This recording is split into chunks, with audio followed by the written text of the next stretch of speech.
আসসালামু আলাইকুম ওয়া রাহমাতুল্লাহি ওয়া বারাকাতুহু।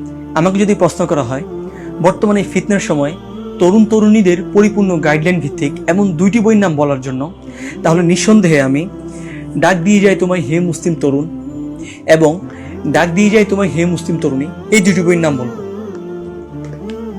বর্তমান তরুণ প্রজন্মের বাস্তবতা উপলব্ধি করুন। তারা ফিতনা থেকে পালাতে চায়, সর্বোপরি তারা একটি বিশুদ্ধ, নির্মল এবং বরকতময় জীবনযাপন করতে চায়।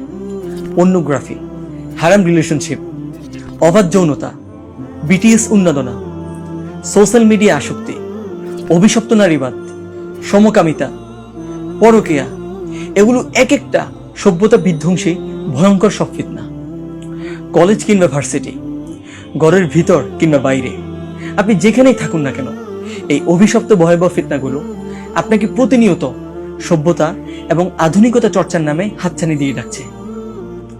সুতরাং হে প্রিয় তরুণ তরুণী, তোমাকেই বলছি, তুমি যে পরিবেশের মধ্যেই থাকো না কেন, সেই পরিবেশের ফিতনাগুলো আইডেন্টিফাই করতে সর্বোপরি নিজেকে, নিজের পরিবারকে এবং নিজের অধীনস্থ সবাইকে সেই ফিতনা থেকে বাঁচাতে রুহামা পাবলিকেশন প্রকাশিত উস্তাদ হাসান শামসী পাশা রচিত বেস্ট সেলিং ক্যাটাগরির দুটি বই, ডাক দিয়ে যায় তোমায় হে মুসলিম তরুণ এবং ডাক দিয়ে যায় তোমায় হে মুসলিম তরুণী, বর্তমান এই ফিতনার সময় তোমার জন্য একটি আদর্শ এবং বেস্ট গাইডলাইন হবে ইনশাআল্লাহ।